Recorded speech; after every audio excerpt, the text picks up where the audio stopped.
Hi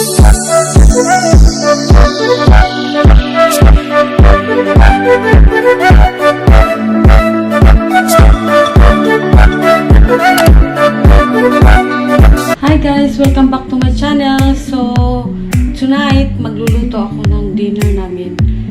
Shrimp carbonara. As you can see, pinakuluan ko na yung pasta. And then, these are my ingredients.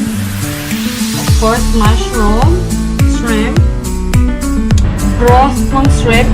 This is the head of the shrimp, and then I boiled it. So, this is the broth. Just a little bit of broth. And then, I have this Del Monte carbonara sauce. And, baka kulangin kasi. So, maybe I will add a little bit of sauce. So, I have evaporated milk and Nestle cream. Magnolia cream pala. And then, of course, the onion and red garlic. So, yeah, let's start. Okay, I'm gonna add oil now.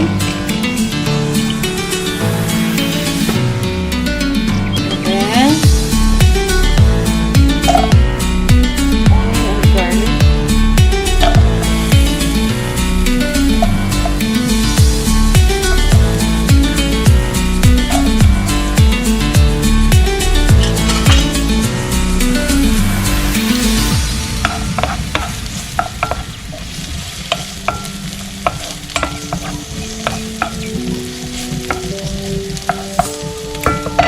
Visit this thing here.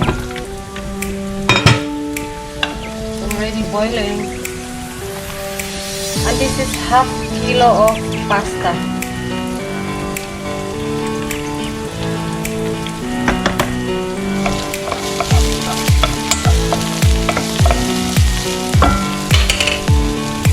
Stir this up.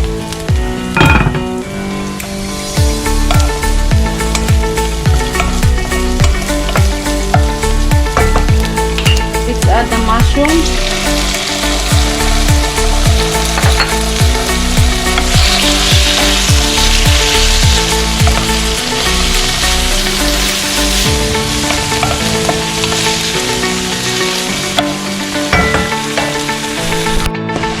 And then guys, I wanna add a kind of a green pea. This is optional, okay? So if you don't like green peas, then don't add. Just like which is also good for pasta. Yeah, why not?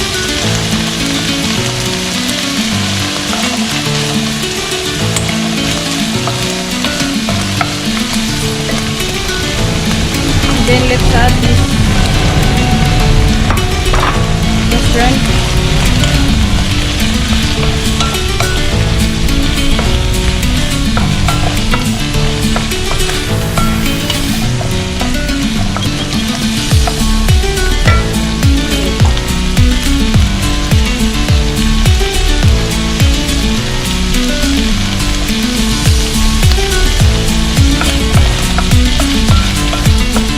Smells good already.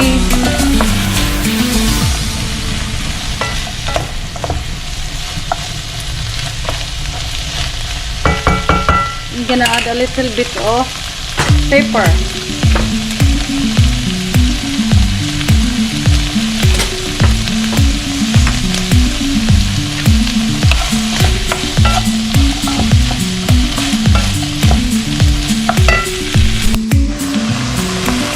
Okay guys, I'm gonna add the carbonara sauce now. So, I will put it here now, okay?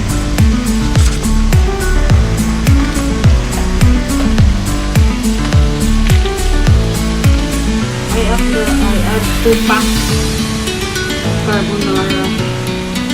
Del Monte carbonara style spaghetti sauce. You can make your own sauce actually using the evaporated milk and Nestle cream. So it's up to you.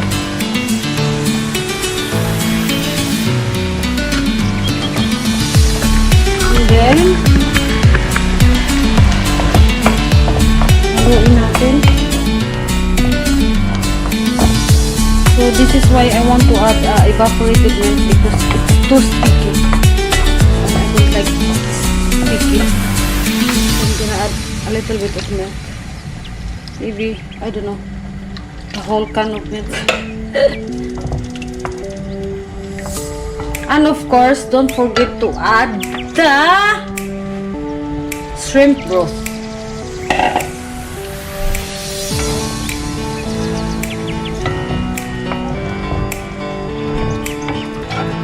And let it boil. So, take a look at this, guys. Oh my god, I have tasted already.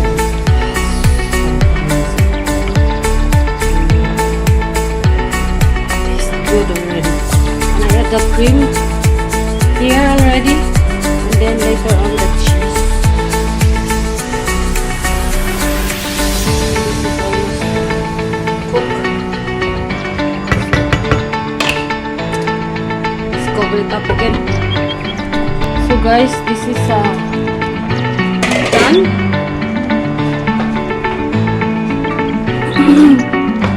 As you can see, it's boiling already. Now we're gonna add the pasta.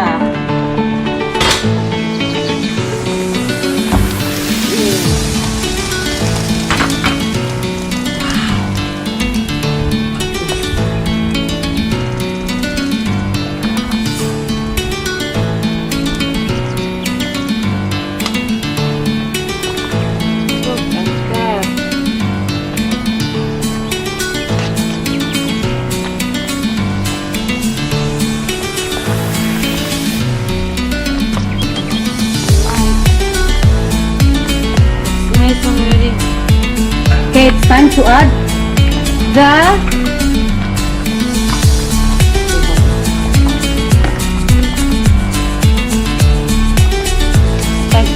cheese.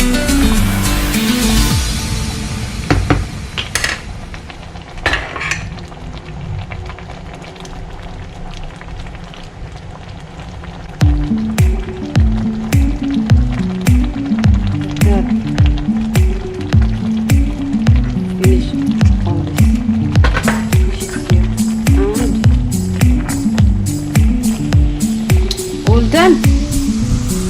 How quick is that, huh?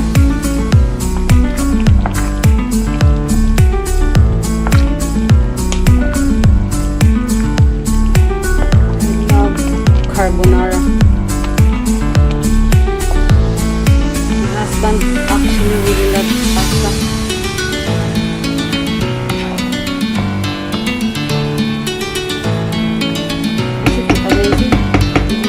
Lovely and beautiful. Alright, all done, guys, and we are about to eat our dinner. So again, thank you so much, guys, for watching, and I hope I'll see you again in my next vlog.